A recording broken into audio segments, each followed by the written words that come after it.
Jumping it up in the circle will be Pinder for the Wildcats and Buzelis for Ignite. And Ignite in the purple. They have won the opening tip. This is game 2 of this NBA G League Fall Invitational. Let's see how these young players come back. They played on Wednesday night with a 19-point win. Immediately, they go in the post. And Eric Mika, the veteran, lays it in for the first bucket. They worked on that and shoot around, trying to get some clear outs and trying to get the ball into Mika a little bit more. People talk about the physicality of this Perth team. Jordan Usher, he led the way for the Perth Wildcats. He had 22 points, but he loses it there. First shot for Buzelis off the mark. And look at London Johnson getting on the floor. Gets the steal to Buzelis, but he can't finish. It's going to be a big season for London Johnson. Played behind Scoot Henderson last year, got to learn. This is his team. He's now the starting point guard for Ignite. And I think this is a good game for him because of the physicality of it, which he's got to learn to deal with. And that Usher is just knocked down and step away. Jordan Usher picking up where he left off Wednesday night. Hits the first 3. Played at USC, Georgia Tech. He's from Atlanta, Georgia. They go in the post again to Mika, and he'll be fouled by Pinder. They'll go to the free throw line. How about Ignite establishing the big man in the post early on? The other game was Perth put so much pressure on the ball and extended the pressure. The way to beat that is get the ball to the baseline, and that's what they're trying to do with Mika, which collapses the defense, and Mika's been able to respond. Eric Mika's got NBA experience, looking to get back to the league. But I asked him, what was the big reason why you decided to come back to Ignite for a second season? Because just like John Jenkins, he can make a ton of money overseas, the quality of the player that he is. He said, I've got a young family now. Being able to be close to home, close to Utah, play in the United States, this is a great situation, and he loves taking the younger big men under his wing. He's a tremendous teacher. He really is a team player. He sacrificed a lot last year in developing some of the kids, and so he likes being here. Here's Keanu Pinder, knifing through. Get that out of here. Buzelis with the block. Bryce Cotton, he's their best scorer, and he knocks down the first jumper. Bryce Cotton, he's from Tucson, Arizona. He's got a lot of fans in the building. Put a lot of pressure on himself the first night, shooting 4 of 15 from the floor, and he knocks down his first jumper. There's John Jenkins, too strong. Mika with the offensive board. They go right back to Mika, runs over Wagstaff, and an offensive foul. Mika presents that physical presence right there, but getting back to the Perth team, Cotton, I thought, played very passive the other game, and look for him to be a little bit more aggressive offensively because he can really score. This Perth team is really good. Oh, this is a very good team. And people have to remember about this Perth Wildcats team. They have 7 new players on this roster. So just like Ignite, they're trying to figure out what they have, how these guys can play together. And Bryce Cotton is clearly the leader, 3-time NBL MVP. That's what I'm saying. I thought the other game he was a little passive. Oh, Ron Holland, give me those cookies. Got a 2-on-1 break. Holland by himself. Missing the lay-in, batted around, and Pinder comes away with it. Now it's the Wildcats with numbers. 2-on-1. Usher lays it in at the rim. Really good fast break that time. But Holland showed defensively how well he can play and how aggressive he is. Another steal. Here goes Webster. Pinned off the backboard, but they call a goaltend against Eric Mika. John, just like the game started yesterday, the physicality.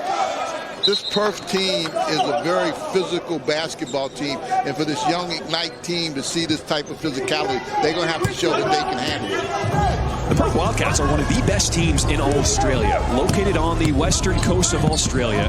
They're 10-time NBL champs. Pretty much like the Los Angeles Lakers. That's what I would equate them to. Ron Holland with the kick out. He's got Johnson for 3, and he knocks it down. He's been working on that shot in the offseason, and it's paying off. Well, the thing I was impressed with London yesterday was he kept his composure because they really tried to challenge him. And the corner knocking down the 3. Bryce Cotton, he's nailed his first 2 shots. He had 13 points in the opening game on Wednesday, 4 of 15 from the floor. But you can tell he's settled in. Ron Holland Holland, he led all scorers on Wednesday, 23 points, knocks down his first jumper. Let me tell you, he's special. He knows how to compete. He likes to take big shots. He's not afraid to challenge people. Holland is really going to be a player. Well, here's the superstar for the Perth Wildcats, number 20 in white, Alex Sarr. He came from Overtime Elite, and he's now joining the Wildcats as part of the Next Star program. The scouts loved his performance. Sarr finished with 17 points, 7 rebounds on Wednesday, and he had a ton of blocks at the rim. I tell you what was really impressive with him, everybody talked about his play around the basket, but he stepped out, made a couple foul line jump shots. Here's Jenkins running the pick and roll to perfection. Mika rocking the rim. That isolation and that ball screen and pick and roll really is effective. Ware picks up his dribble. He'll find the big man, Sarr. Webster, strong dribble, gets it up and draws the foul against Jenkins. Ty Webster played his college ball at Nebraska. For Webster, the key for him has been getting downhill, and you can see why he gets a problem when he gets in the paint. You see right there, great pick and roll there with Mika with the finish. You see they isolated the side. The thing that I'm picking up tonight is the aggressiveness of the Perth team. They're physically, both offensively and defensively, they're taking the ball at the basket. They're putting a lot of ball pressure on. This young Ignite team is going to have to respond to that. Well, talking to the Ignite coaching staff earlier today, they expected this. They knew how good this Perth team is, and they knew the Wildcats were going to make adjustments tonight. And to your point, Coach, they brought the physicality. They've got a 3-point lead here in this first quarter. Poked away from behind by Webster off of him, so it stays with Ignite. See, London, when he brings the ball up, he just has to beat Webster. He's playing with the basketball and allowing Webster to get into his body. Just go by him. Jenkins curls off the screen. He'll pull from 3. Left it short. And it's pulled down by Oquera. Out in transition. The Wildcats looking to run. Cotton again from the corner. He's hit his first 3 shots, and Bryce Cotton is looking like the Bryce Cotton the Wildcats know. And then Cotton gets the steal, poked it away. Here comes Webster. Alex Sarr.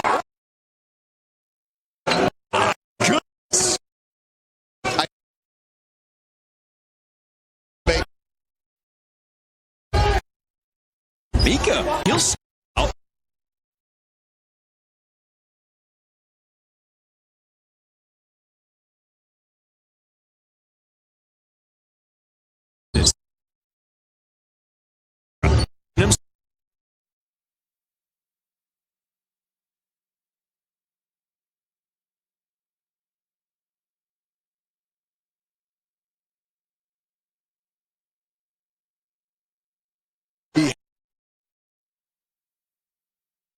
Welcome back with the Perth Wildcats with an 8-point lead over NBA G League Ignite. But they're keeping the full court pressure on Ignite, trying to extend them. Ron Holland, a full head of steam, and he'll be fouled by Sarr and go to the free throw line. See, that's the way Ignite has to play. They come up, at one pass, they're in their offensive flow. When they get in trouble, when they bring the ball up and dribble too much and get extended and they aren't able to make an entry pass to get into the flow of their offense. They made one pass, they were able to get Holland driving to the basket. So Ron Holland misses the first from the free throw line. He's from Dallas, Texas. Originally, he committed to Texas to play his college ball, and he told me he decided to decommit from the verbal commitment after he said the roster was in flux. He didn't know who was coming back. He wasn't sure who he was even going to be playing with, and he felt like Ignite was going to be a better playing situation for him. And he said in this first game, the first quarter on Wednesday, he admitted he was nervous, just like the other young guys playing the first time all together as a pro. But he said it was the veterans who talked to him when he came back to the bench that really settled him down. And he said after that moment when he came out of the game for the first time, he was good to go. And that's one of the things. That's why I thought Jenkins had a tremendous impact in the first game, outside of him scoring the first 5 points and settling the guys down. And so did Pargo, who's checking in right now. So Jenkins gets a breather, and Jeremy Pargo One of the most talkative veterans on this squad. He's been able to push these young guys early on here in this season. Sarr, they're going to give him the clear out. He's working against Ethan Almanza, and Almanza called for the reach-in. That's an interesting matchup. Almanza is a guy, I'm telling you, keep an eye on him. He does all the little things well. He does the things you need to get done to win basketball games. He's one of the prospects who's draft eligible after this season out of Spain. Pick and roll. And there's Ron Holland cutting it off. Holland trying to break down his man, and Sarr swats that into the seats. But Holland will keep coming. I heard and read about all the hype for Alex Sarr as he comes here and just swats this thing like he's playing volleyball. He is better than advertised. Alex Sarr is a super prospect. Holland lost it going up. Almanza gets it back for Ignite. Under 10 on the shot clock. Throwing it up top, and Sané lays it in at the rim. Babacar Sané had a strong game Wednesday night, 15 points and 6 rebounds. That's his first 2 tonight. But the thing that made that work was Fargo, and that he had them playing at a pace where they could make that play. They couldn't speed him up. Usher, the deep three, left it short. Cotton tracks it down.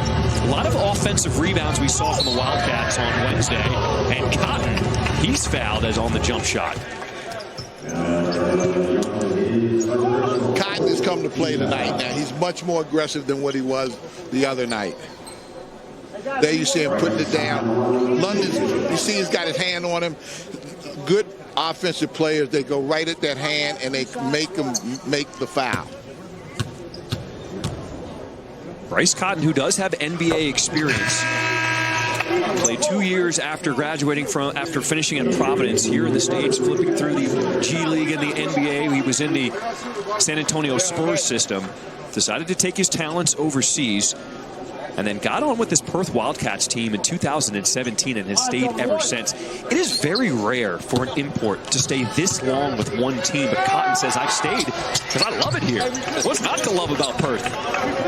You know, Jimmy Valvano used to say you don't mess with happy, and he seems happy there in Perth. Babacar Sané puts it on the ground, and he will draw the reach in. Don, you could see the improvement in Sané. He came in the last game. He really picked them up. Offensively, he's playing with a lot more poise. And defensively, I was laughing at him. I said, you finally learn how to switch defensively. Because last year, that used to really mess him up a little bit. But he's really matured. Even from the outside, Sané on Wednesday night was 3 for 6 from downtown. He is trying to show that he has got an all-around game now, as this is his second year with Ignite, and he will be draft eligible after this season. Well, I think he feels much more comfortable. I mean, it's hard to make a cultural transition, new team, new style of play, and I think he's a lot more comfortable now. Well, he even said, learning English now helps me understand what's going on better on the court. He knows all the terminology, and now he can just relax and have fun out there. Cotton, the lane opened up, and Sarr with the putback dunk. Somebody got to get a body on Sarr, because if not, he's going to get every offensive rebound. Argo spins away from his man, kicks it out to Holland. Working against Henschel, crosses him over, loses his man. Holland couldn't get the roll. Under 5 minutes to play here in this first quarter of this NBA G League Fall Invitational. This is an exhibition between Ignite and the Perth Wildcats from Australia. Cotton with speed, stops on a dime, and the runner goes. He can just flat score. I mean, he's the first guy picked up with the pickup game. The way you play outside, he can just flat score. There's Almanza, lost his man on the screen, and he lays it in. Almanza knows how to play. He refused the screen, rolled that time, and got an easy layup. Trying to post up David Okwara. He's the 20-year-old from Perth, misses everything. Outlet is Holland. Spins away and lays it in off the glass. I'm telling you, he reminds me, I mean, ability to go up in the air, not real sure where he's going to be before he comes down, but he finishes with a basket. Sarr, he's calling for it. He'll rise up from three, nothing but net. Alex Sarr, he's showing you everything in his bag tonight. John, if he can shoot the ball like that, he's really, really special. Alonzo with the offensive rebound. Tons of white jerseys around him. That was affected by Sarr. Almanza gets it back out to Holland. Step back three. Holland off the mark. And it's Webster coming away with it. No, taken away there by Admon Gilder. And Ignite will call a timeout on the floor. From the opening tip, the Perth Wildcats have looked like a different team than they did on Wednesday. And, Coach, they've got a 9-point lead. But the physicality, the aggressiveness offensively has given them the lead. Almost 70% from the floor here in this first quarter. My goodness. But that's what I'm saying, John. They're much more aggressive offensively than they were the other game. And Ignite is only shooting 36% because of the pressure defense that's being put on them. Cotton, he's directing traffic as he's hounded by Gilder. He's got the switch, the big man on him, underneath, sneaking free, but a good block there by Tyler Smith. Pinder gets it back, shot clock's at 1, and Ignite take it away. And then Pinder gives up the foul. How about Tyler Smith, the 6'9" big man for Ignite, played with Overtime Elite last season. Another one of the 8 prospects on this team for Ignite. Pargo, pick and roll, Almanza. What a cut to the rim. But that's what you can do with Almanza. He knows how to operate within his offense to be able to get other people open and also score the basketball. The reigning MVP of the under 17 and under 18 back-to-back years in the world. Almanza has established himself as one of the best young prospects in the entire world. Pick and roll again. Pargo finds him, and then Almanza is going to be hacked on the arm by Pinder. Yeah, but that's what he's so fundamentally sound. He understands what he can do. He reads situations really well. I'm really impressed with Almanza. How refreshing is it to see a throwback big? We're not going to see him step out and try to shoot threes like other big men at 6'10". He knows what his role is, and he plays it well. He beats you with his knowledge of the game and his skill set as opposed to his athleticism. That's what makes him look so different.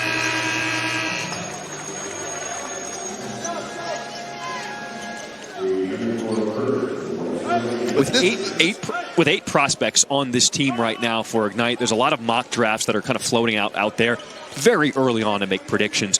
But Almanza is one of those guys who is being talked about as a potential lottery pick. Well, without question, I was about to say, this is why this is a good game for them. This invitational, because they're playing against veteran guys that have experience and toughness, and this will help them get ready for the season.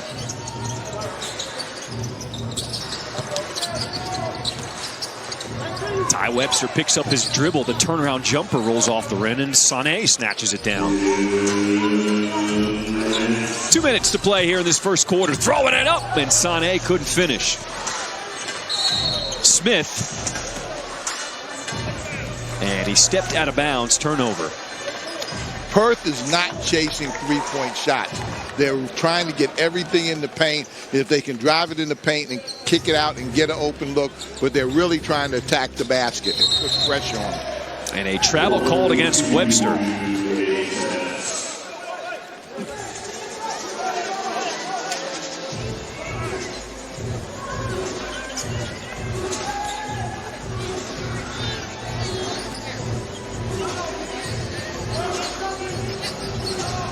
Six-point lead here in the final 2 minutes in this first quarter for the Perth Wildcats. Sané, he's calling for it at the free throw line. He's got one-on-one against Usher, rising up. And Babacar Sané continues to shine.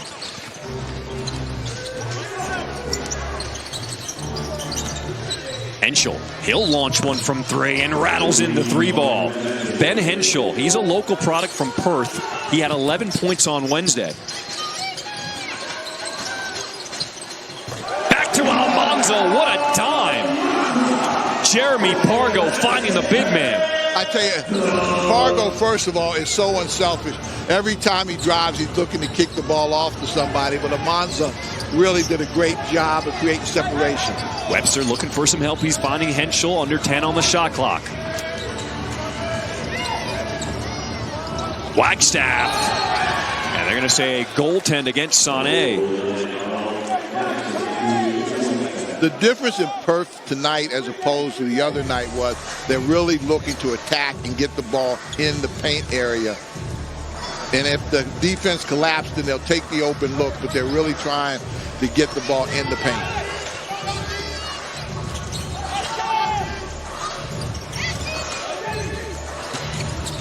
Pargo knifing through the D, and he finishes with his offhand. That's why he was a Chicago legend, baby.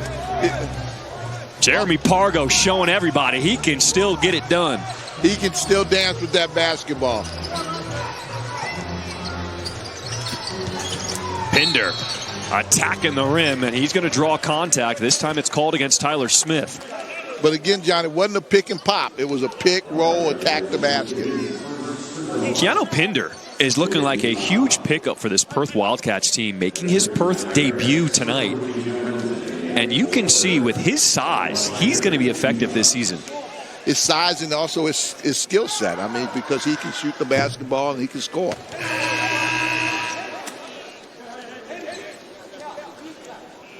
John, the physicality that this Perth team brings, it was for these young kids, is something different and new. And I'm impressed with the way they've been able to adjust and handle it and not get frustrated. So Pinder knocks them both down. Shot clock is turned off.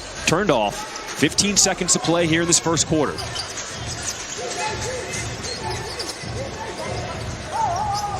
They're denying Pargo the ball, so Gilder's going to take it. Tyler Smith in the corner. That sweet lefty stroke knocks it down. He is a really good shooter. 2 seconds to play. Usher's got to get it up. And they're going to call a foul before the horn. The officials are going to review it to see if there was still time on the clock when the contact occurred. But Usher, he could tell that the defender was right up on his grill, and he tried to get the shot off. But he didn't shoot the ball. He went up and came right back down with it. So you don't know if he was going to shoot it or pass it. He just went in the air, but he never let the ball go. So the officials are talking it over right now with zeros on the clock.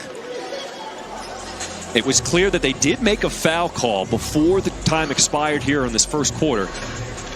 And now they're going to go to the monitor to make sure.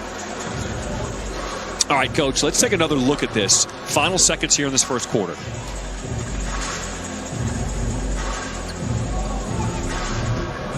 I thought he just thought it was over.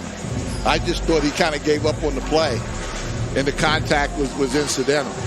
I mean, normally guys are taught, if you're trying to get a shot off, shoot the ball and put the pressure on the official to make a call whether or not you're going to give me a three shots or whatever. He just goes up and he gives up on the play and comes right back down. It's almost like he thought it was the game, the quarter was over. And the whistle kind of surprised him and everybody else.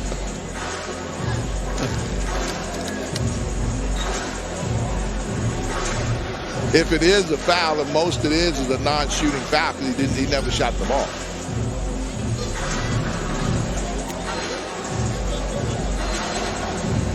So the officials still talking it over as they're at the monitor.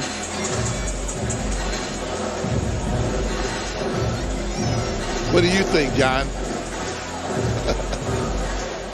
No, the officials don't care what I think. Yeah, they always do. They always do. Now, it looked like there could have been contact, but to your point, Usher never released the ball. No. It was almost like a play on. He's explaining it, but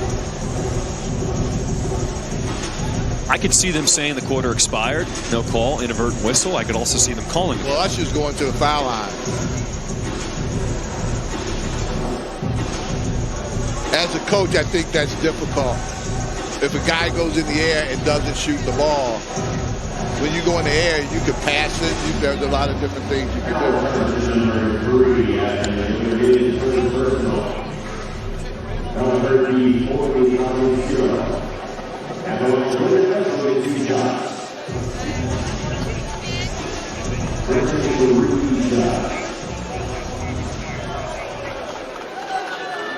All right, so we got an explanation. Because Usher was going into a shooting motion when he was fouled, it was deemed a shot because time had expired before he pulled it down. So Usher is now at the free throw line to shoot 3 free throws with no time on the clock here in this first quarter. I understand the explanation. That's why they are the referees, and we sit here on the sideline and just talk about it. I respect everything that the referees do, especially here in the G League. They are trying to get up and move to the NBA.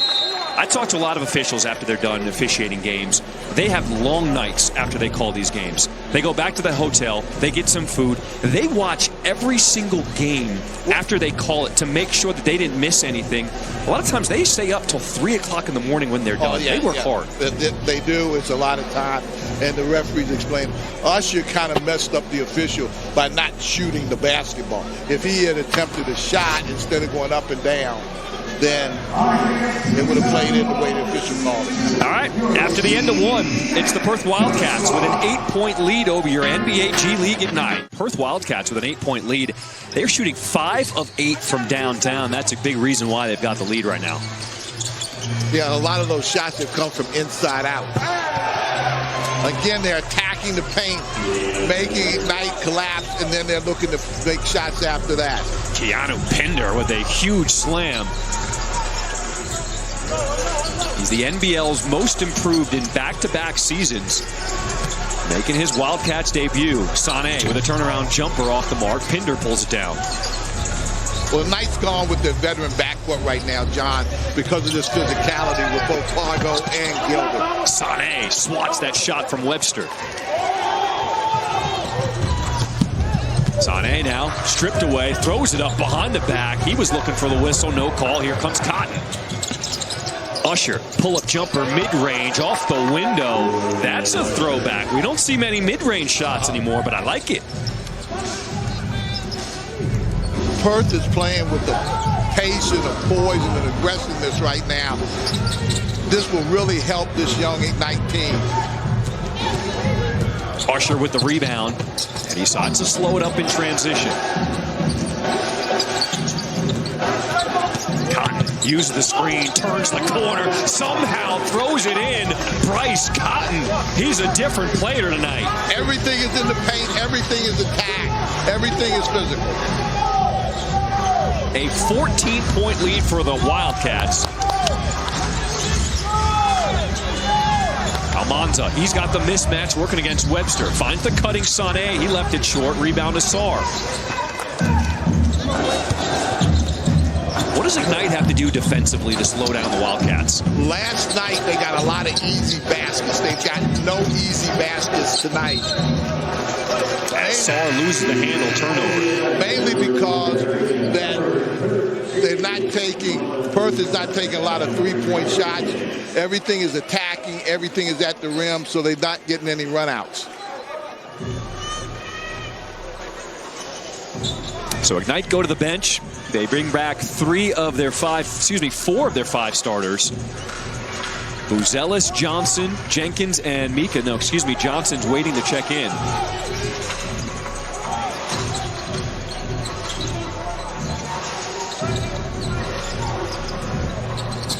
Backdoor cut, Jenkins, it's cut off, stolen by Cotton. Cotton sees he doesn't have numbers. He's still in attack mode. Pull-up jumper. Rebound to Sarr, and he throws it back with authority. Alex Sarr. Coach, can you hear that? That's a cash register. He's making some money this week in Vegas. I saw him at shoot-around. He said he was happy to be here, and it was a good experience for him. If he shoots the ball the way he's been shooting it, John, everybody knows he's tough around the basket, can finish, is explosive, but his ability to step away from the basket and make shots. Sarr now guarding the ball. He's got Mika. Mika, inside pass. on the floor, and Cotton another steal. Ignite has got no easy baskets. Every shot they've taken has been challenged. Sarr going against the prospect. Smith gives it up to Usher. Spin move away from the defender. Jordan Usher, leading scorer on Wednesday with 22. He is a problem.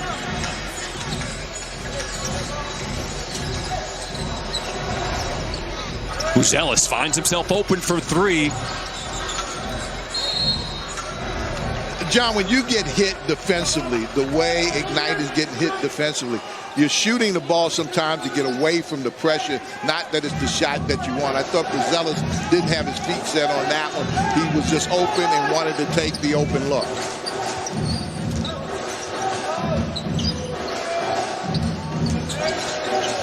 Perth trying to break this one open here in this first half. Sarr hanging in the lane, left it short. Buzelis with the rebound. Ignite looking to run. And Cotton picked his pocket. No, Buzelis gets it back. Smith finds himself all alone in the corner for three. Bang, bang. That's his spot right there. He has been the only one that has had open looks. He hit a three earlier with an open look in the corner. What a play by Buzelis to get the ball back and find the open man. Pinder too strong. Mika with another rebound.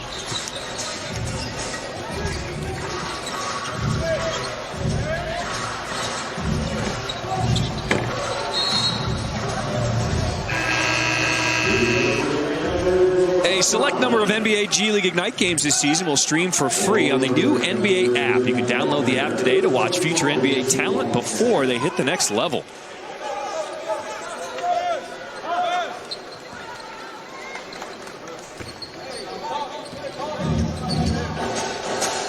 How about this? The 7-foot Sarr bringing the ball up, going against Mika, and he gets the roll plus the foul. Alex Sarr is one of the best young prospects in the world. And, Coach, I know this is an Ignite broadcast, but if you're a Perth Wildcat fan, you better get your tickets early to watch this man. He is going to be fun to watch this season in Australia. He's really, really exciting. If you're a basketball fan, you need to follow him because he's got a skill set, and his explosiveness is really good. He also has that touch. At his size, his athleticism, he can shoot. Johnson forced to pick up his dribble. I mean, what smacks you in the face is the physicality. See the elbow on the cut that time by Holland? I mean, it's just the physicality right now that Perth is bringing out. Jenkins with a hand in his face knocks down the three. The best shooter in the G League. And that's where you need your veterans to handle the physicality. Cotton right back at him. The answer for Bryce Cotton, another three ball.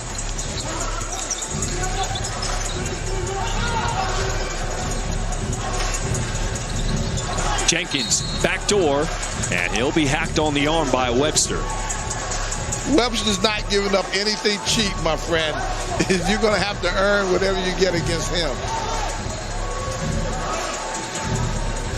So 2 shots as Jenkins goes to the line. And a media timeout on the floor. Now here's what Jason Hart has to make a decision. I got a young team, okay? This team is really being physical with us. That, do I play through that and let my young guys learn to play through that, or do I go with my veterans and let my veterans try to settle us down and get us in a flow where we can start to run and operate our offensive sets? Because they really haven't been able to be too effective running their offensive sets tonight. What would you do? It's early. I would try to integrate and have my young guys learn to play through this a little bit, because people are going to watch this. Everybody watches Ignite. I mean, they're going to watch it, and you're going to see the same recipe over and over. You're going to have to fix that.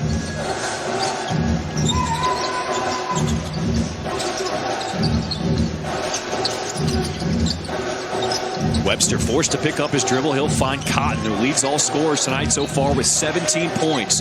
Johnson, he's staying in front of him, bumping him. They're letting them play. Tons of contact, and Cotton a wild shot. What a defensive effort by London Johnson. That was a big-time defensive effort right there. Now Now Johnson the other way, and he finishes out That's the what I'm rim. saying. You got to let them get used to it. You got to get punched in the mouth a little bit. You got to get bumped a little bit and learn to play with that. And that's what this young team has to learn how to do. Usher, he draws the foul against Ron Holland. You know, a lot of times people think, well, are they tough enough? Can they be physical enough? It's not that they can't do it, but you have to learn how to do it and do it within the context of the game where you can be successful for your team. Webster pick and roll. He'll find Sarr, and Sarr was bumped on the shot, so he'll go back to the free throw line.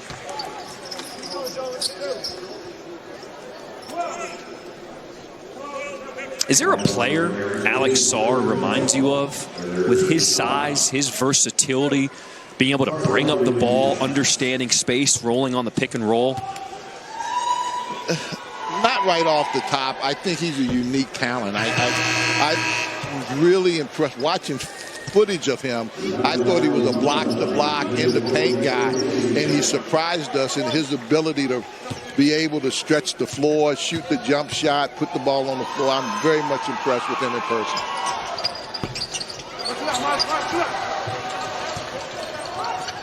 And now we just gave him the commentary team. We just jinxed him, obviously.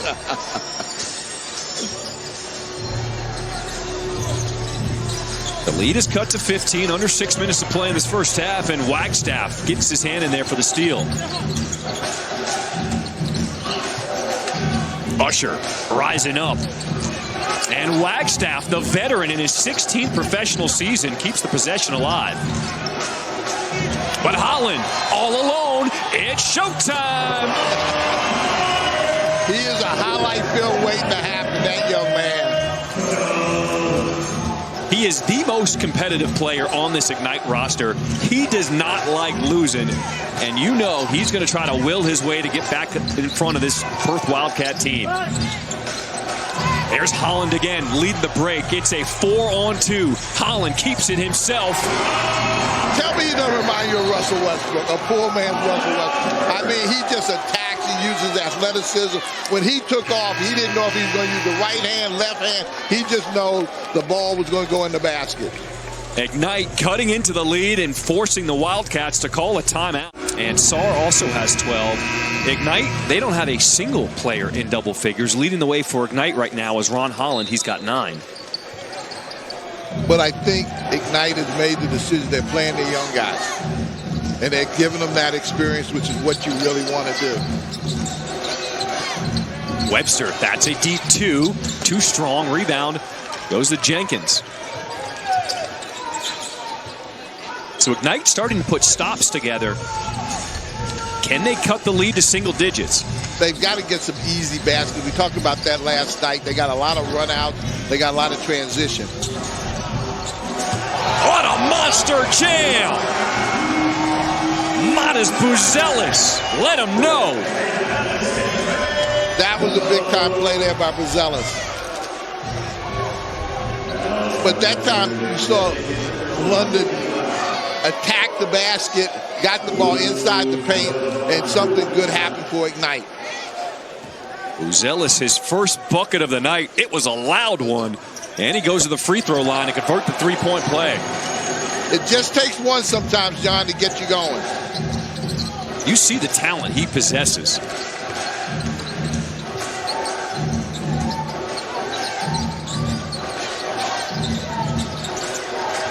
After the early run by the Wildcats, Ignite, they have adjusted here in this second quarter. And too much contact. The foul is on Holland. But he was competing. He grabbed him at the shoulders. He grabbed him around the waist.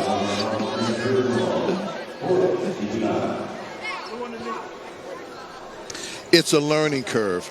We talked about the learning curve. We talked about these young guys. You talk about them stepping into this situation. It's going to be a learning curve. You have to go through it. You have to be able to accept that because that's part of the process. Jesse Wagstaff, a 6-time NBL champion. All 6 of those with these Perth Wildcats.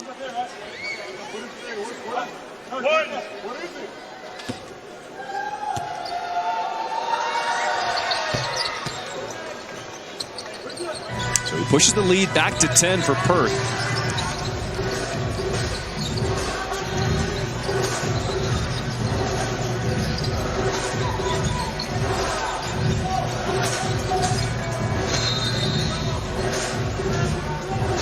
And defensive 3 seconds called against the Wildcats. That's going to be against Corey Webster. So that's an automatic technical foul.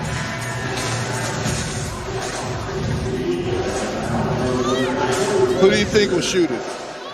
Oh, the best shooter in the G.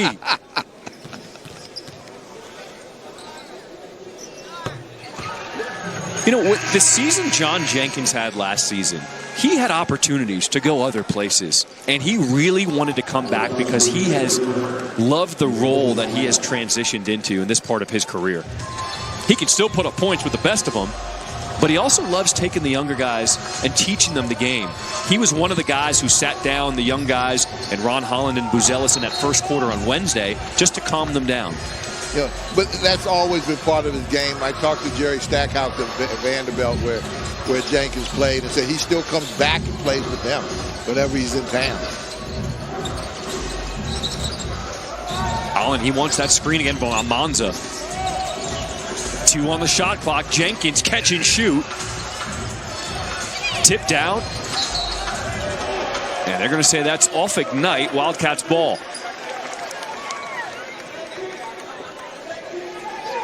This is important last 3 minutes and 43 seconds. If Ignite can get this lead down, it'll give them a lot of momentum going into a half. Allen gambled, reached in, another personal called on him. And now in the bonus, Perth Wildcats go back to the line. And that's where he's got to learn, you know, that it's not worth the gamble. Just play solid.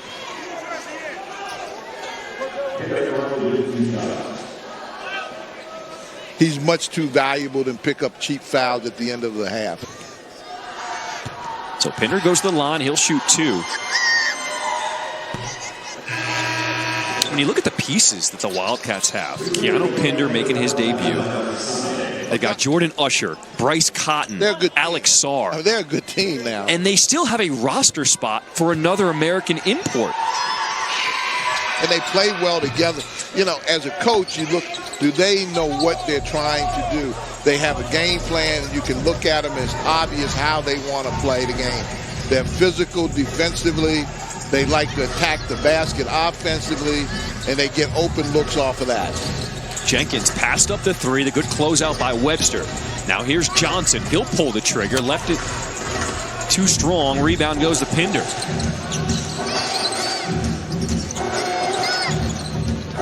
Henschel with the left, and he draws contact. Every time they're attacking the basket.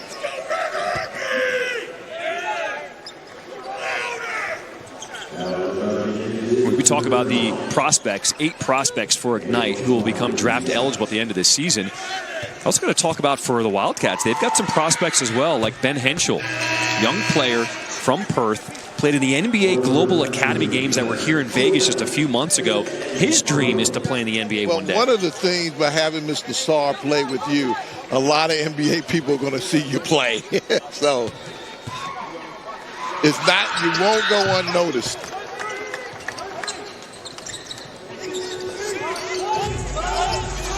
Just when Ignite went on their run to put it to single digits, Wildcats have responded. It leads back to 12.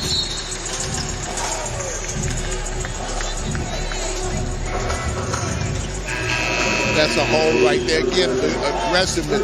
And, you know, as a guard, I want to run my coach's offense. I want to get guys in position. But when you get pressured like that, sometimes you just have to beat the defensive guy, collapse the defense, and just score.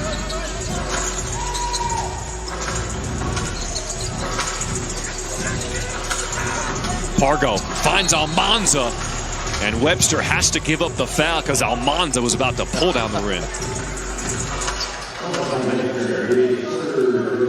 But you see the difference. Like Pargo being a veteran guard, he doesn't dance with it or play with it. He makes a decision, and he makes a penetrating pass, and he gets the ball to somebody that can score, or he drives it. If you're Jason Hart right now, head coach of Ignite, What's the number you want to get this deficit to before you get to the half with 2:51 to play? Obviously, you like to get it under 10. I mean, if you can walk away with the pace of this game and how your team has played, if you're under 10, I think you feel pretty good about it, and you're proud of the effort that these kids have done. Cotton walks it up the floor. Under 3 minutes here in this first half, and a foul away from the ball. Pargo said, like, what did I do? With all the holding and grabbing, and you're going to call that? He said, I did not. How can you disbelieve a face like that? Seriously. I mean, you know. Part of being a vet is also learning the art of talking to officials. Without question. May not always work. Without question. One.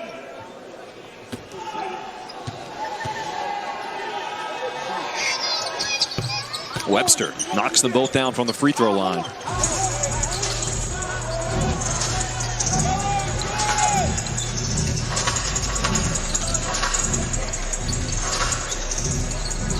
Good D by Cotton, forcing Johnson to pick up his dribble. Now it's Sané working one-on-one against Henschel.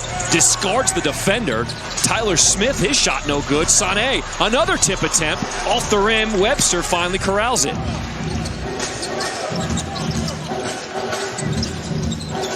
Igniter getting their chances, not able to finish in close. Usher, the strong drive. Pargo is right there on his hip. Again, John, Ignite's not getting any easy run-outs. Cotton comes away with another steal. Under 2 minutes to play in this first half. Webster lets it fly. Splish, splash. This Perth team plays so well together. You make a mistake and they make you pay.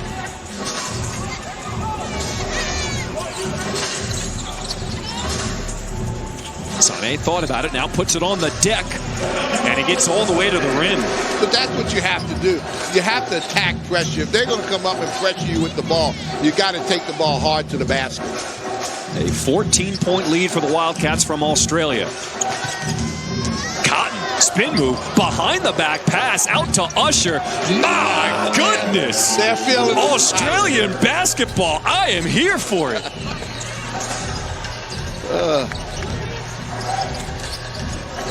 Sané from the corner, his three ball too strong.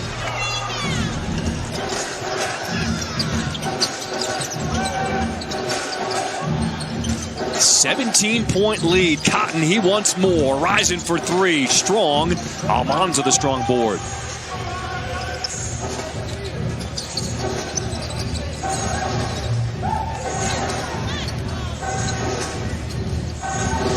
Johnson, the second-year pro, running the point.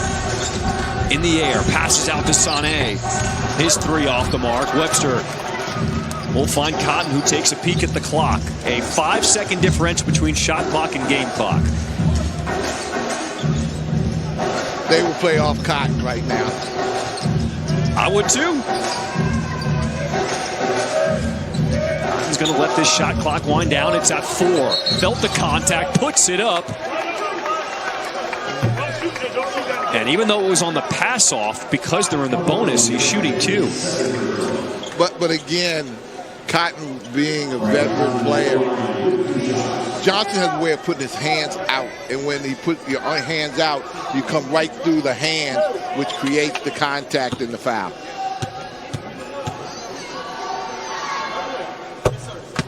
So basically you're saying Cotton, the savvy vet, knows exactly how to get to that free throw line. He baited him. Cotton putting on a better show tonight. He's got so many friends and family in the house, as Las Vegas not very far from Tucson, Arizona, his hometown. The day off did him good. Final seconds here in this first half, and Henschel gives up the foul. And that's what London has to do. That time, he just went by him. I mean, you don't stand there and dance with him. Go by him.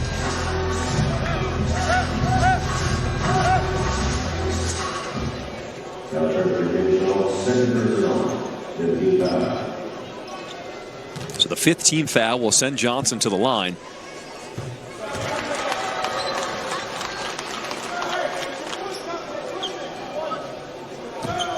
And if you're Ignite, you make this, you got to remember, 6.2 seconds. You got to get back on D. Let's see what the Wildcats do here to end this first half. Henschel going against Pargo. Puts it up, and he draws the foul.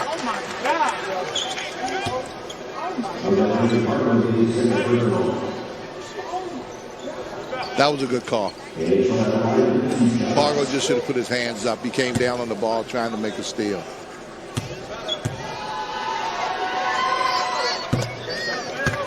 You could tell they were letting them play early on, and then the officials have kind of reined things in here in the second quarter as the fouls have been mounting up.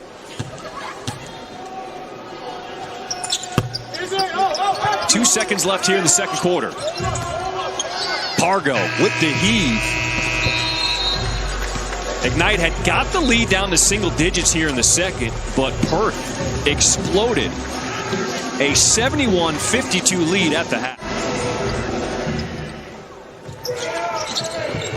Start of this third quarter here. If you're Ignite, what adjustments do you want to see them make here in this third quarter? I think the first thing defensively, I got to keep the ball out of the paint. There's Mika bumping with Usher, forces him to fade away, and Ignite get the stop. The ball didn't touch the paint. And let's push the ball. Let's push the ball. We got some really good young athletes. We can finish around the rim. Let's get some easy baskets for ourselves.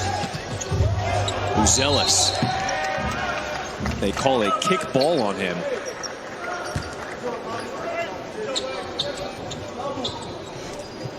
Ignite, I think we want to use our speed. We want to use our athleticism. You know, we don't want to kind of get into a muscle game. And that's the way Perth wants to play. So, you know, we can't let them push us into that type of game. Let's remember, for so many of these guys on the floor, this is just their second professional game. Without question. Yes. They go from high school to the pros. A guy like Ron Holland, he just played in high school. Over to Buzelis, who also just played in high school, knocking down the three ball. But that's what we want. We want space. We want to be able to operate in space where we can use our skill set and our speed and our athleticism to get easy looks. Sarr spinning, nailing the fadeaway jumper, looking smooth. He did that like he does it every day and twice on Sunday. Here's Johnson. He's in attack mode, and coach, you've been asking him to do that. He gets the blow by. You have to do that. That's the only way you get pressure off of you as a point guard is blow by the guy. An illegal screen called against Alex Sarr. That was a good job by Johnson fighting through it. You know, what I'm impressed with Johnson, he's not hung his head. They banged him. They've come after him. He's kept his composure and poise.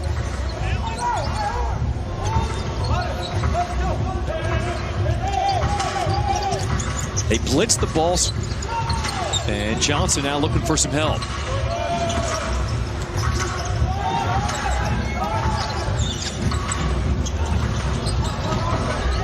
Two on the shot clock. Johnson, his three from the corner. Buzelis, an offensive rebound. He's banging with Sarr, reverse, and Sarr pulls it away. Good instinct. You go at the shot blocker. You don't try to go run away from him. That's what I've loved from these young players for Ignite. They have not been scared at any point in these first two games as Usher knocks down the jumper.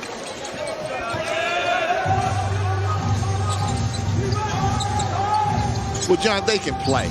I mean, they don't have fear in their game. And that young man really... Ron Holland from deep. Cotton trying to answer with a three of his own, and he does. He's up to 22 points to lead all scores. Well, they come, is pretty much similar to our regular draft. What we did is we just held it at an earlier time in the year. So we held it in June, and what that does is where you have young players coming from different parts of the world, they may have been playing in their club team, and they may want an opportunity to come play in the G League and have a closer look at the NBA. Sometimes the timing of when our season starts in October, November doesn't quite fit for them to enter the G League. So by opening up that period where international players could be drafted it gave them an opportunity. And so those players are now going to be playing on G League rosters, G League teams from their NBA affiliates.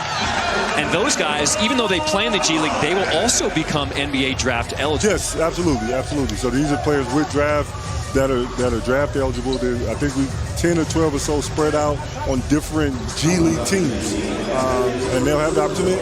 And we've had other international players do this at different points. So it's somewhat been tested before. So we're excited about it. Something we're trying out again. How about this Ignite team? 8 prospects. We have never seen a team assembled like they have done today.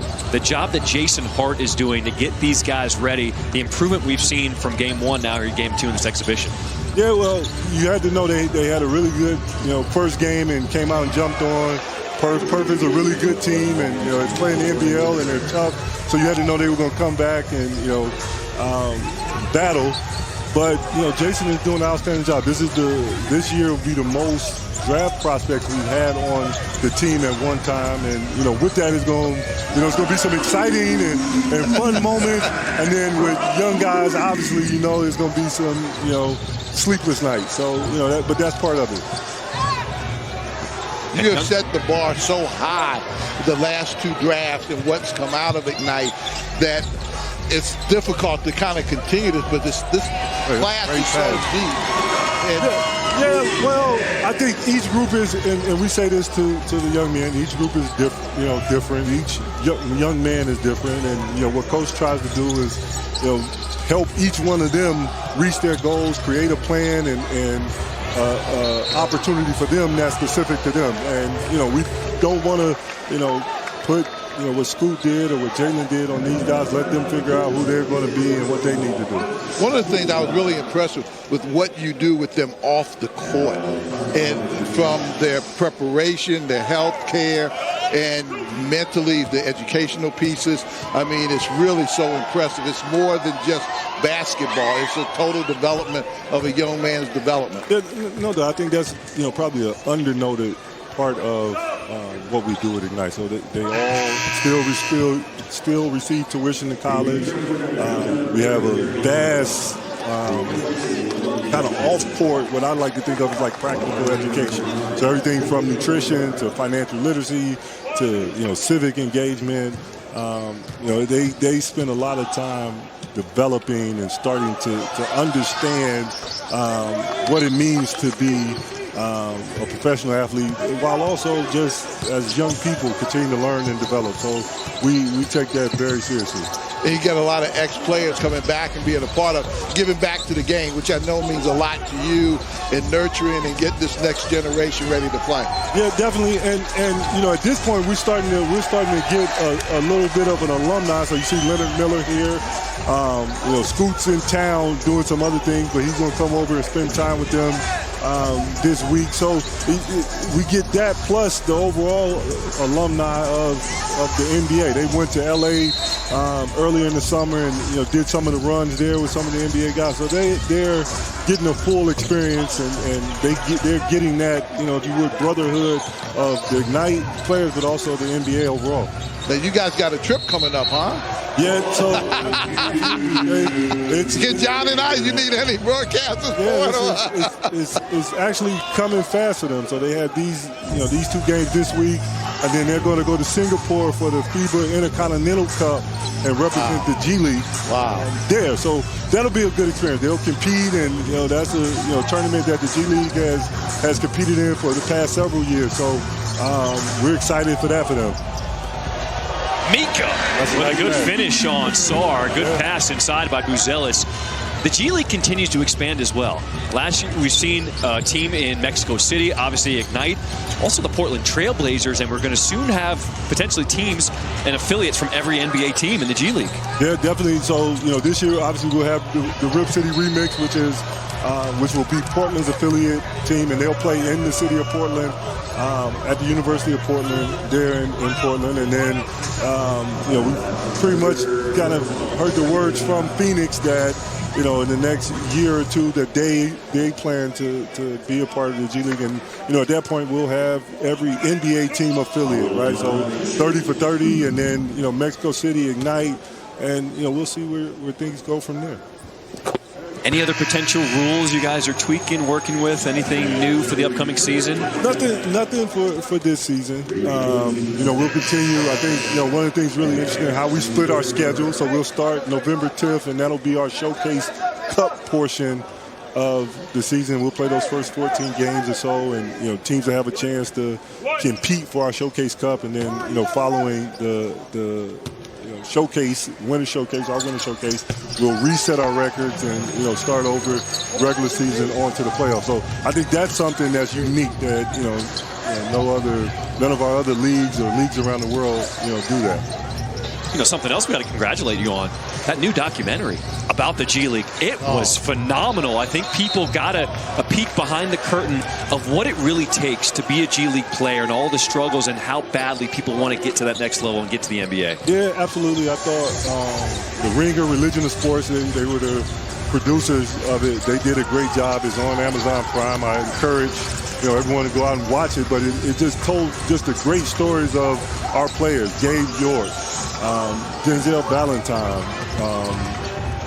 Mason Jones, obviously Scoot Anderson, and just the different paths and the different journeys to the NBA.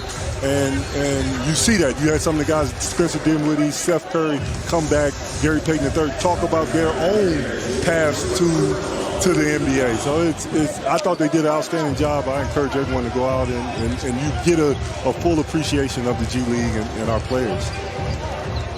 Are there any misconceptions about the G League? Because I think, obviously, Coach and I, we call the G League. We know what it's like on a daily basis. When you get to watch the documentary, you see how badly guys fight for it. Any misconceptions you think that are still out there? Well, I don't think people appreciate just how good our players are and just how strong our league is. You have half of everyone hears the stat, over 50% of NBA players in a given season with G League experience. We had close to half of the first round from last year's draft. I think you now have, now this year we have the two-way contracts, and this new collective bargaining agreement will now have 3 two-way players connected to each team. So that's going to even, increase the competition in our league. But just how competitive our league is, I think sometimes is not totally appreciated. In college, you used to try to have to explain to the kids how tough this is. Now they see it firsthand, and so it's a lot easier, and they can make the adjustments when they get that opportunity, I think. Yeah, without a doubt. You gotta be ready to compete, and they are, but sometimes it's a little shock here and there. Things are getting physical out here as the Ignite are on the comeback trail. They find themselves down by 9, and an offensive foul called against Eric Mika. Yeah, they've come out in the second half, and coaches got them going, and probably had some few words for them at halftime, but it kind of got them in the second half coming out with a little more energy. But I thought that was a great type of game to play. I mean, the aggressiveness that Perth brings, that's what you're going to have to wind up being able to handle and play with. Yeah, but we talked about this earlier in the day. Perth is, in the NBL, they are a storied franchise and have a big following, and really good players. Cotton, Usher, who actually is from Marietta, coach from went to Wheeler High School, my high school. So they have players, Sarr, that they're going to come out and fight, and it's going to be a competitive game. Bryce Cotton continues to do what Bryce Cotton does, knocks down the 3. We're talking with NBA G League President Sharif Abdur-Rahim. Any of the young Ignite players, anybody caught your eye early on? They have 8 prospects on this roster. Look, all of them are having their moments, and I think obviously like some of the more noteworthies that kind of tough spill there with Ron, that folks know, obviously Ron Holland and Matis, but then like Tyler Smith. Not as many folks probably knew Tyler, but very talented. Ethan Alamas. Ethan, from Spain, he spent the last 2 years in the Overtime Elite program. He was the kind of junior world national teams for Spain. He was the MVP of the 16 and unders, 17 and unders, and this past summer in 19 unders. So, it's some, really talented players. Obviously, Babacar and and London, who were with us last year, they continue to grow. Bobcar had a great first game. So all of them in their own right, they all have their own journeys and paths. I think the biggest thing is this has been, and you and your office have done a great job outlining this and planning this so it could take the form that it's taken. This just didn't happen by accident. I mean, I've seen you guys out in the summer looking at the players, selecting the right type of fits and everything, and the way you've developed it. So it's been a lot of inner structure that has gone into putting this G League together and this team Ignite together. Yeah, look, I work with some really talented people and folks that just do an outstanding job. Helping us, kind of build the infrastructure of Ignite and the G League overall. The G League itself couldn't be at the point it is now on the cusp of 30 NBA teams, the G League teams, without the investment and interest that the NBA and NBA teams have shown. I remember the G League. We're not that old of a league. We're 20 plus years old, where our league was a much different league, and through the investment from NBA teams in our league, we've really grown. There's Almanza, the product you were talking about of Spain. Lost the handle, couldn't get the rebound as Ignite find themselves down by 10. What type of a player do you think is a perfect fit for an NBA G League Ignite team? Because now I'm hearing there's agents who are now calling, trying to get their guys a part of this because of the success that Ignite has had. Well, we definitely have gotten to the point where we just are not able to take every young man, and some really talented. Look, you gotta work hard. You have to be competitive. You have to, as much as people don't understand, you have to think about the team, because you're going to play with other good players. And then, most importantly, we've been really fortunate that we've had good young men. Like, we haven't had, any, guys that got in trouble or were, not coachable. We've had some really good people, and that's the first and most important thing. And 3 goes for London Johnson. London is really growing. He really is. He spent last year, kind of under the tutelage of Scoot, and the team will, be pretty much his this year. So that we look forward to him, stepping up and being a leader and having a great year. With you on the headset, Ignite have got the comeback going. Another stop. They find themselves down by 7. You might have to stay with us the rest of the game. If that's what it takes. One of the things in this comeback that they're doing it with the young kids on the floor. He hasn't deferred to the veterans to kind of settle them down. So this is a great learning experience for the young guys. Yeah, I mean, look, you get a Jeremy Pargo who's been in our league and played all over the world, and a John Jenkins. But, this is what Ignite is about, is allowing these young guys to kind of figure things out and grow up. It's a responsibility they have, Wow. That's a tough call. The reach-in call was called against Almanza, and I think Jason Hart was upset because the far official called it, and it wasn't the near official by the bench. But even calls, I mean, that's something that these young players have to learn and figure out how to work through. The call, the no call. You're not going to get the same calls you were getting in high school. Well, it's a different game. It's a much more physical game. It's officiated differently. The athleticism is on par. Most of our guys, wherever they played, they were probably the most physical, best athlete. And, you're going to have some superior athletes, and, the knowledge of the game, obviously playing against older players. So all of that is a part of it, is a part of the adjustment. 3:20 to play here in this third quarter. As Ignite, they find themselves down by 7. Here's the leading prospect for Perth Wildcats. Sarr finds Cotton. He's been on fire. Yeah. Night and day from Wednesday to tonight. But if you know Bryce has played in our league, has played a little in the NBA. If you saw some of the shots he was missing Wednesday night, you knew he was going to come back tonight and make shots. He's a really good player. He really is. He knows how to score. Yeah. He's the first guy picked on the playground. Every time. See how London Johnson can handle him. Switches back on to Cotton. Moves his feet, stays in front.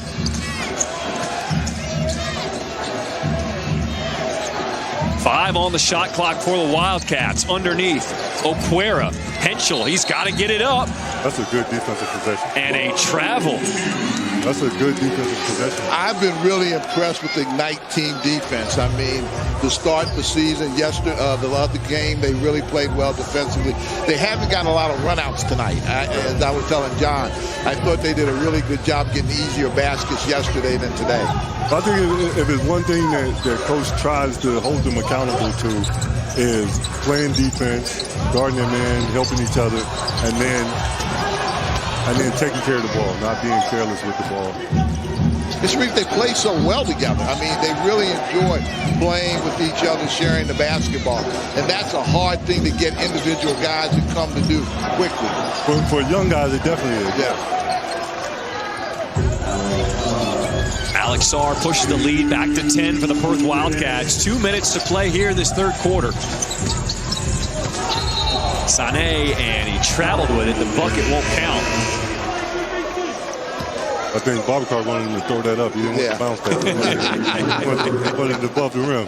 You know what's also amazing about this Ignite team, how some of these players, their path to come here. A guy like Babacar Sané comes from Senegal, NBA Academy in Africa. There's so many places that the G League is finding players now. Yeah, absolutely. Again, but I think that's the, just the landscape, kind of the basketball landscape overall. They're really good.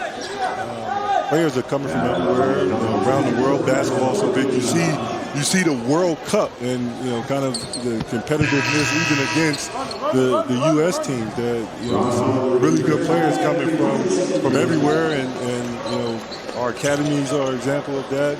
Ethan, from Spain is an example of that.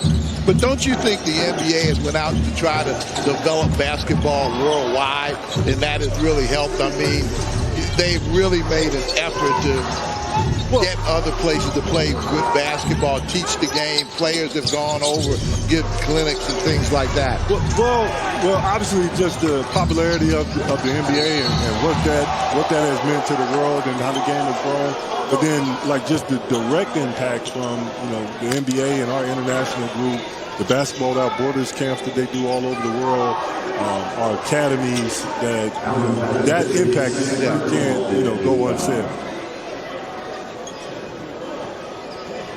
Alex Sarr is fouled. He goes back to the free throw line to shoot 2. I got a question for you. Do you ever get out there and still play? Never. Never. Those days, Coach, are over. You remember those? I'm telling you, John, he can get it done. Oh, I know. He can get it done. Oh, I know. It's nice to remember, nice to think about from time, but no. That was one of the prettiest jerseys in the NBA. That throwback Grizzlies Sharif Abdul-Rahim jersey. Yeah, you see a lot of those. Oh yeah, people still rock those. Yeah, the Grizzlies. They kind of have an alternate uniform they use. The Memphis Grizzlies, and that's a nice deal that they do, kind of honoring Vancouver. There was a lot of tears in Atlanta when he left. I'm just telling you what now. Oh, I believe it. My old mentor, I think he was bedridden, Bobby Crimmins, for about 4 weeks.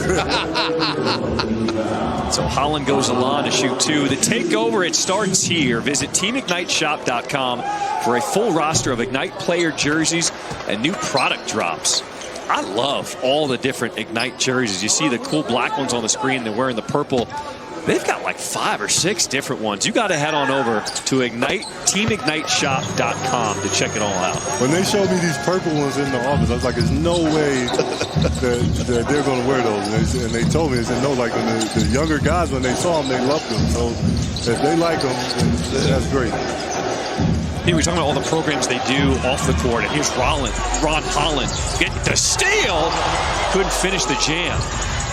Ignite still have possession. Under a minute to play here in this third quarter. Holland's athleticism is scary. It reminds me a lot of Russell Westbrook from the standpoint when he goes up, you don't know which hand he's going to finish with. I think for his defensive instincts for a young kid are really good too. Let's see what Ignite can do defensively here. Under 10 seconds on the shot clock for the Wildcats. Perth in attack mode. Webster double teamed, and Sané's got the steal. Sané's going 1-on-2. Tried to yam it. Shot clock's now turned off. Henschel finger roll off the mark. And Ignite can now hold for the final shot in the quarter. 10 seconds to play.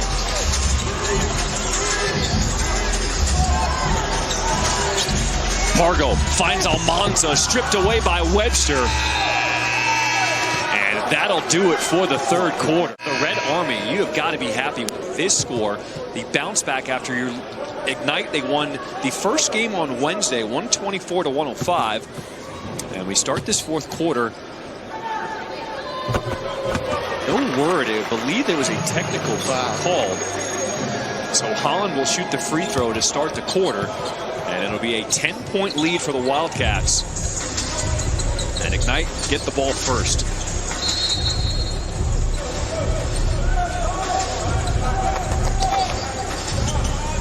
They go to the bench. Admon Gilder out of Texas A&M. He will run the point for Ignite. He's one of the younger veterans here on the squad. Babacar Sané. Get that out of here. Alex Sarr.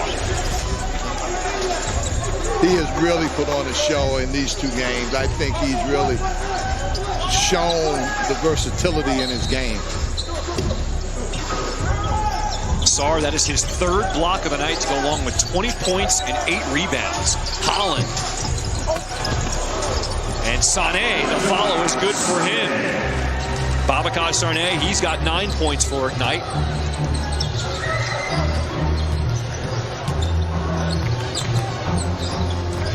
You know, the versatility Coach Hart has with his team with different lineups. Catch and shoot. Money for Ben Henschel. He's played well tonight. He's now in double figures. He's got 10. Holland with the blow by. And he forces the refs to call the foul because he's going hard every time. That's what I'm saying. I mean, he attacks you, he puts you on the heel, and then he can finish with either hand with his athleticism. So in game one of this exhibition, Holland had 23 points on Wednesday. Now tonight, he's got 21 points to lead the way for Ignite. Make that 22. He can score the basketball, and he enjoys scoring it. Yeah, and he's also unselfish with it. Did you know many guys who didn't enjoy scoring the basketball?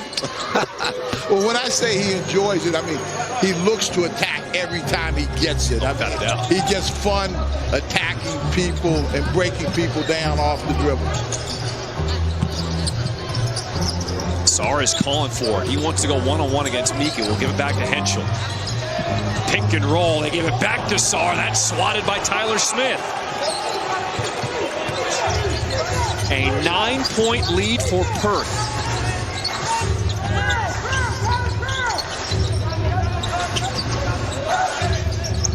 Holland, you can see he wants it with 2 guys on him, and the bump by Webster will send Holland back to the line. I mean, that's what I'm saying. When he gets the ball, it's like a feeding frenzy. I mean, he wants to attack.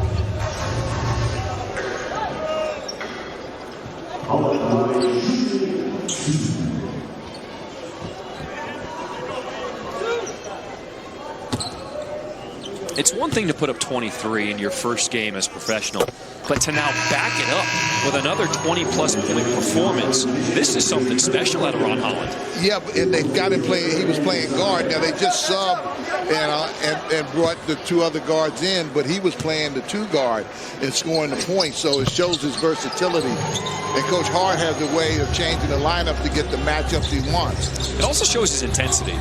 Down, he wants the ball in his hands to be the one to bring the team back. Without question. Sarr double team, finds Oquera, gets rid of it. Shot clock's at 6. Henschel, what a move to go reverse and puts it in. Ben Henschel, strong performance in his second game. He has been very aggressive today. Mika, he's got the post on the mismatch. They're going to double the post immediately. Johnson has it stripped away, and on the run out, Perth up ahead. Webster gives it back to Sarr with the tomahawk. That was a great defensive stand right there by Perth. They call an offensive foul against Holland. That was good D by Ty Webster. If Ignite is going to drive the basketball, I think they've got to keep it tighter to their body so that they're able to pick up fouls. Twice there was drives, and twice Ignite lost the basketball because of it.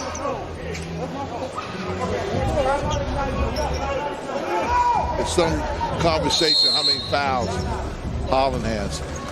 So a timeout called by NBA G League Ignite head coach Jason Hart. Finds himself down by 11.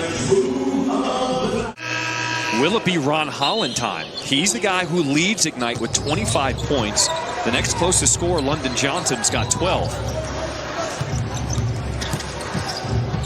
Pick and roll. Sarr finds himself alone for three. Missed it. Rebound is to Ignite. Holland, he's not waiting for anyone. Blocked. He needed a little bit more discretion on that shot, though. Good D by Johnson. Extra passes to Usher. Three ball from the wing, missing everything. And the putback no good there by Cotton. That was Cotton's easiest shot of the night, and he missed it. The lead has been hovering around this 11 mark for most of the game since the second quarter.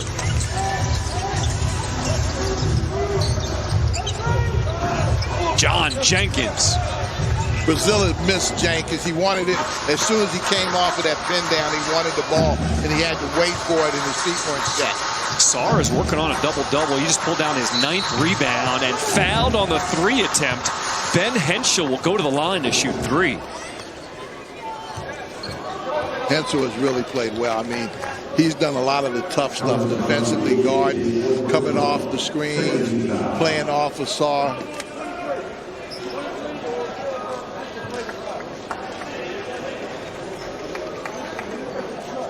So the officials are going to go to the monitor. They're going to review this and see if there was a potential flagrant foul, because you have to give the shooter space to land. Now, the rule is in place for player safety. If you do not give him that space, it could get upgraded to a flagrant. It'll be interesting what they'll come over to look at.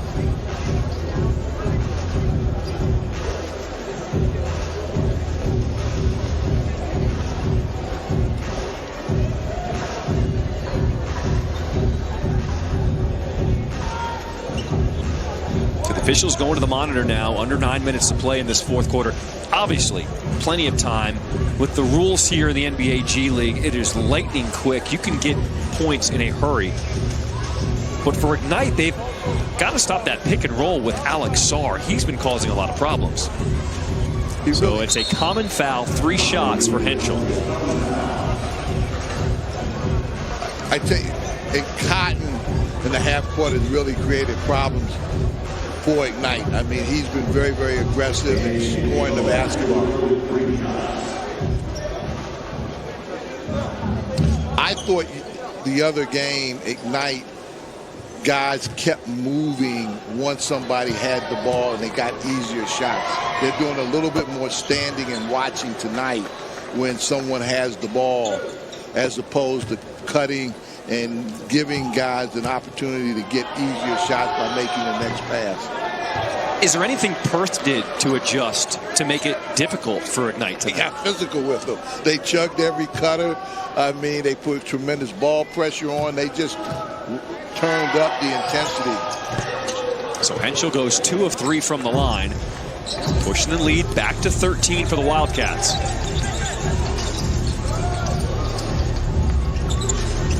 Jenkins is doubled. Buzelis passed up the 3, decides to spin into the lane against Sarr, puts it up off the window and in. He had an easy 3 and he wound up with a tough 2. Buzelis showing you the moves he's got in his bag.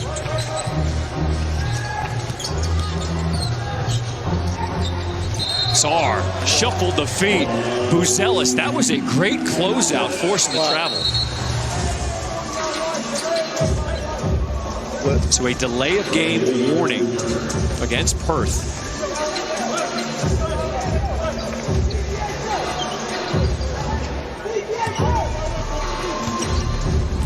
There's Johnson calling out the orders. They wanted to be more vocal this season. He's the starting point guard. That's what you want him to do. We talked about that the other game. He's got to get the ball in the paint, take the contact, finish. That's the only way you get the respect of getting guys to back off of you. You see him attacking now. He's not dancing with it out there. He's going right at him, creating the contact, and having a chance to come up with a three-point play.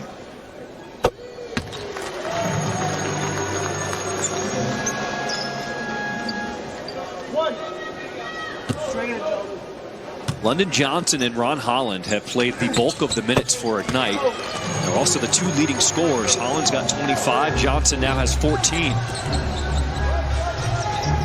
Johnson's also done a good job on Cotton here in the second half, I think. Perth wants to reverse it and set it up with Cotton. 6 on the shot clock. Cotton's got the switch. Buzelis, the long arms extend, and Cotton says it doesn't matter. He's got a mean step back now. I would almost make him drive the basketball. Cotton, he's got 31 on the night now.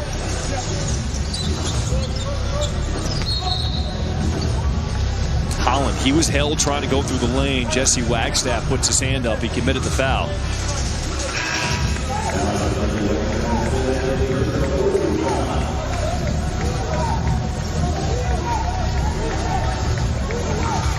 Executing right now. If I'm Jason Hart, I want to make sure we execute. Whatever we call, we run it through. We run option 1, option 2 to get a good shot. So Wagstaff will get a breather as David Okwara comes back in. And for Ignite, Tyler Smith will check in. He replaces Ron Holland. Smith gives you another athlete on the front line, can offensive rebound, also can stretch the floor with his jump shot.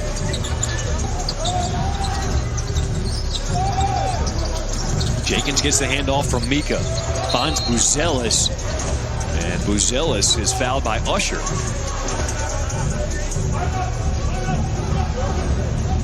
This is the spacing that Coach Hart talks about, because all of these guys have the ability to put the ball on the floor. So if I get good spacing and make closeouts longer, now if they're come flying at me, I can put the ball on the floor and get to the rim. Buzelis has got such a sweet shooting stroke. Every time I've been to practice or a shoot around, he's usually the last one to leave the floor. He is always getting extra shots up, putting in extra work. Even though he's a highly regarded prospect, he knows what it takes to get to the NBA, and he's putting in the grind. Oh, without question. 11 points now in double figures for Matas Buzelis.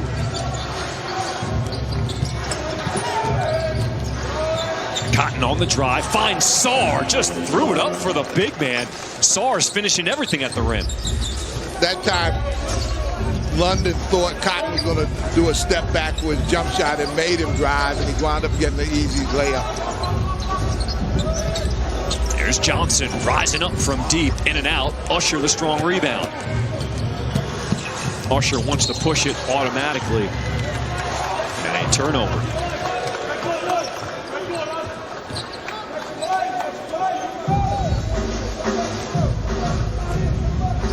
This is what we've seen for most of the game. A 12-point lead. Ignite have not really been able to make a dent. There's Tyler Smith, his 3 off the mark. And a 3-on-1 break. Here's Usher with the hammer.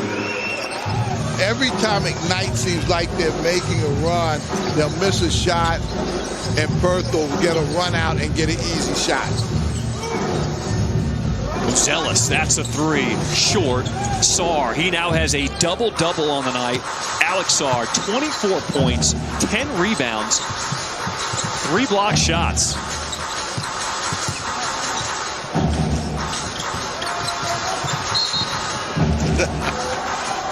That's a veteran move right there. Bait that foul.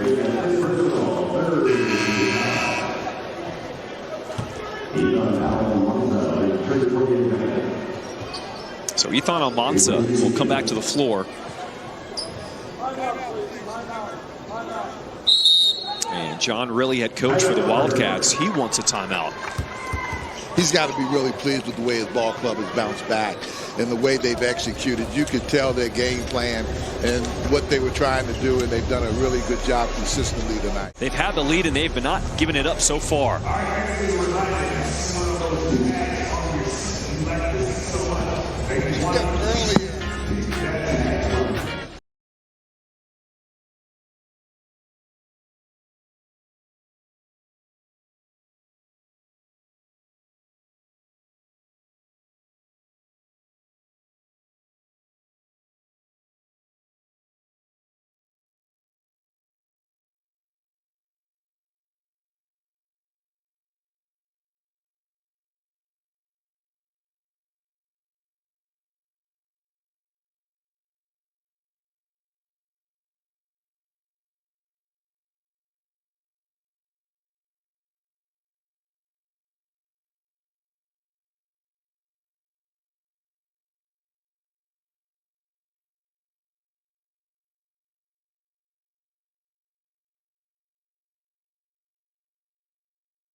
Perth with a 109-95 lead here in the fourth quarter. John Schriffen alongside Perry Clark. I just got handed the stat sheet, and this line for Bryce Cotton is ridiculous right now.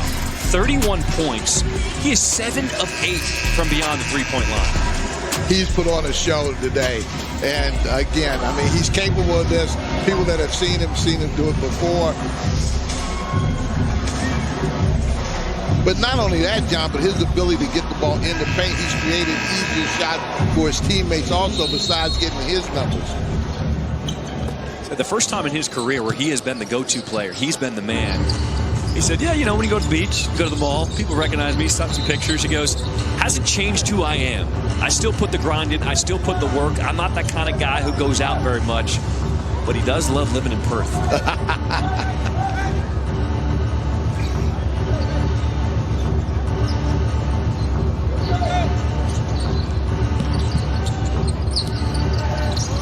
Usher with Sarr. That man is unstoppable in the pick and roll. Yeah, Sarr now up to 26 points. They took advantage of the young fellas. They had Cotton go one way and did a reverse to the weak side and was able to get Sarr on a back cut. There's that double again every time it enters the post. 6 seconds on the shot clock for Ignite.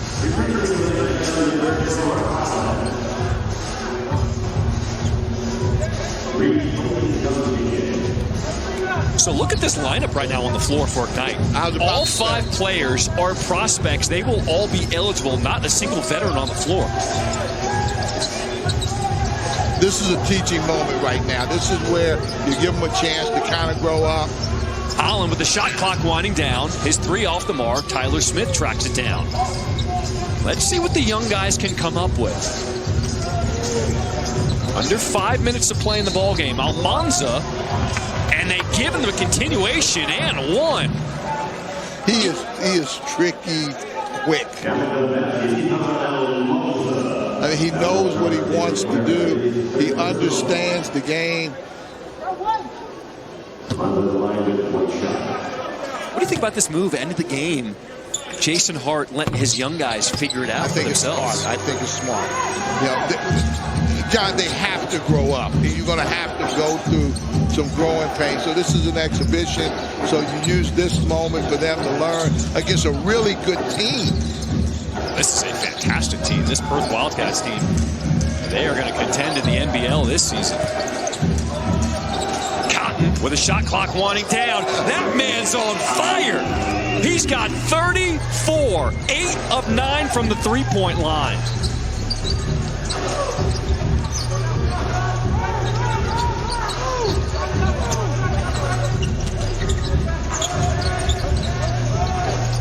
Holland, crossover, gives it up to Smith, going baseline, swatted by Sarr, gets it back. Usher, a half-court alley-oop lob. Bryce Cotton can do no wrong tonight. This Ignite team will have a lot of things to watch on the film.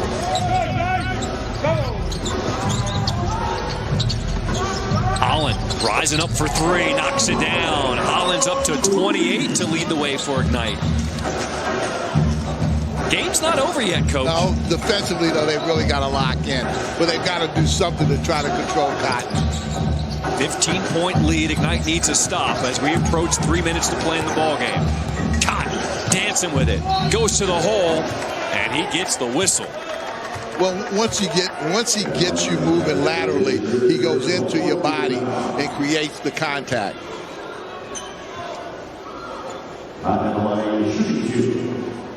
Cotton is putting on some show in front of his friends and family who have he had a good-sized crowd. He had a good day off. If I'm Perth, I might need to fly some of his friends and family over to Australia for his games because he is showing out. But right from the beginning of the game, he took control of it.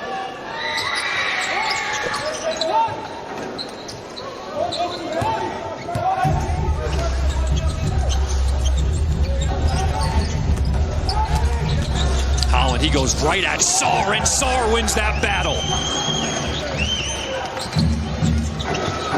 Usher finds the cutting Henschel, and it's blocked by Smith. Holland up ahead. They give it up to Buzelis, and he finishes it off.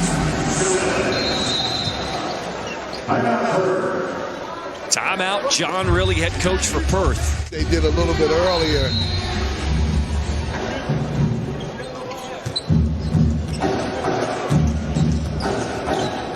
So Holland at 6'6", guarding Bryce Cotton. Now they've got the switch. Ethan Almanza at 6'10" is now on him. Cotton rises over the big man, missed it.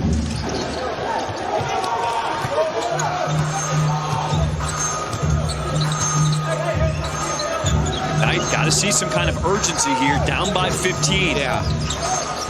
You got to go to some quick hitters. Cotton strips it away, goes one-on-one and finishes. 36 points for Bryce Cotton. Buzelis with two hands. That's the way the young fella comes back. This Ignite team is competitive now. These guys, they've got some learning curves on certain things, but they are really competitive. And Henschel, he'll be fouled again shooting three. And the officials are going to review that to see if that will potentially be upgraded to a flagrant foul.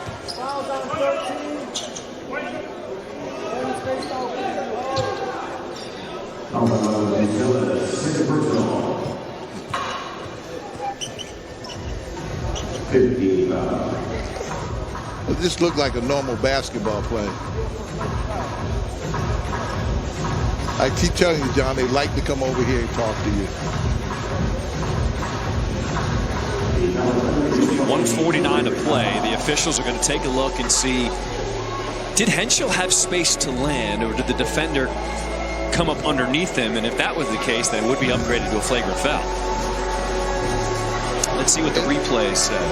It's such a tough call. I mean, obviously, the reason it's a foul call because there was contact.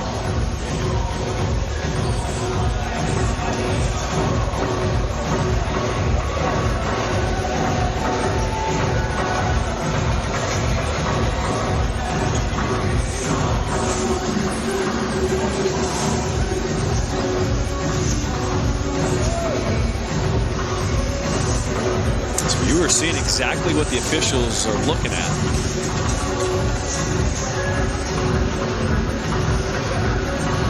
What we were seeing before we got blocked out.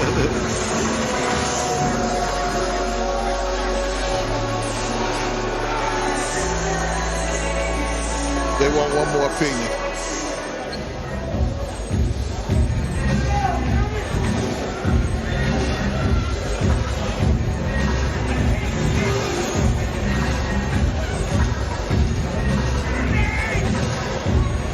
right, so here's the replay, Coach. Did Henschel kick his legs out, or did the defender come up underneath him? I just thought he fouled the shooter. I mean, I didn't think he came at him trying to take his legs out from under him or anything like that.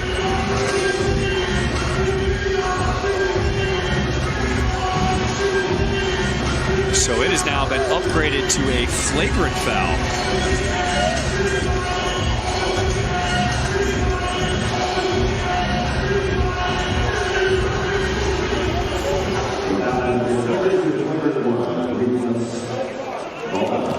Three in the ball. So 3 shots and the ball. They called it a reckless closeout.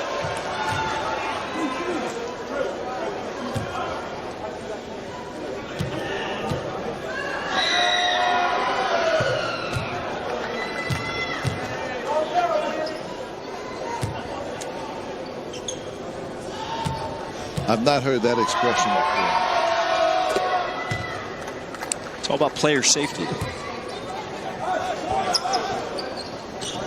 I'm not saying it's not a good call. I've just not heard that expression. I would say for the most part, the refs have been on top of everything tonight. You know, a very physical game, difficult. No, they've worked hard. They've worked hard. They've done a great job. Both games, they worked very hard.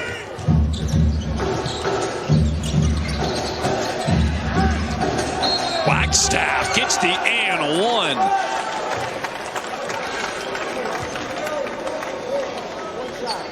As Perth is closing in on the win as they look to split this NBA G League Fall Invitational. One of the things, if I'm Ignite, I'm looking at, we've given up 125 points. You know, I think we have to do a better. We can't give up 125 points a night. Holland knocks down the 3 ball. He continues his hot night.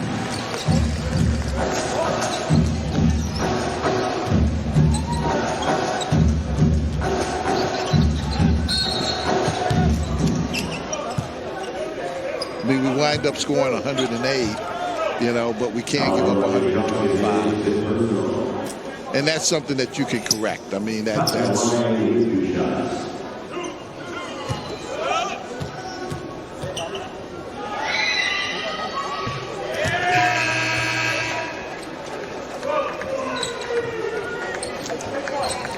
So the Perth Wildcats will empty their bench now. Dante Rousseau-Nance, Kyle Zunick, Michael Harris, and Jack Andrew will enter the game for the Wildcats with 1:19 to play.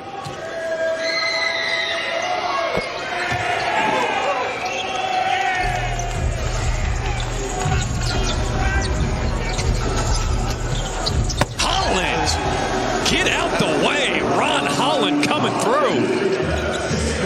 He's very impressive.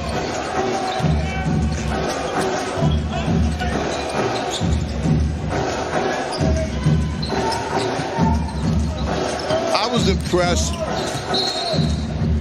with the fact that London Johnson played, I thought, a lot better tonight than he did in the first game. I thought that they were trying to attack him and put a lot of pressure on him, see if he could handle the physicality. I thought he did a much better job tonight handling that and keeping his poise. Final minute to play here in this second and final exhibition game. What do you want to see from Ignite? I think defensively, I just think they've got to work and get better. I think they got to get easier baskets. I thought they didn't really have a run where they got easy transition baskets. And with their athleticism and with their skill set, I think they should get a lot of easy baskets during the course of the game. But that comes off of playing better defense. Tipped out of bounds, 10 seconds on the shot clock. It stays with Perth.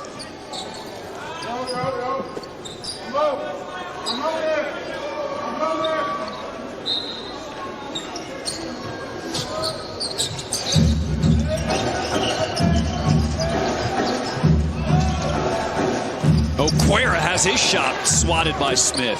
Zunick trying to beat the buzzer. And Holland Allen now on the breakout. Tries to get it back to Smith. Tipped away. Stolen by Perth.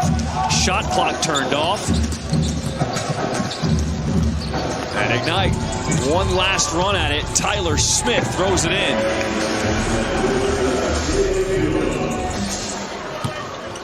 Zunic at the horn, had it blocked. And that'll do it. The Perth Wildcats have won the second game of the exhibition in this NBA G League Fall Invitational, 127-112.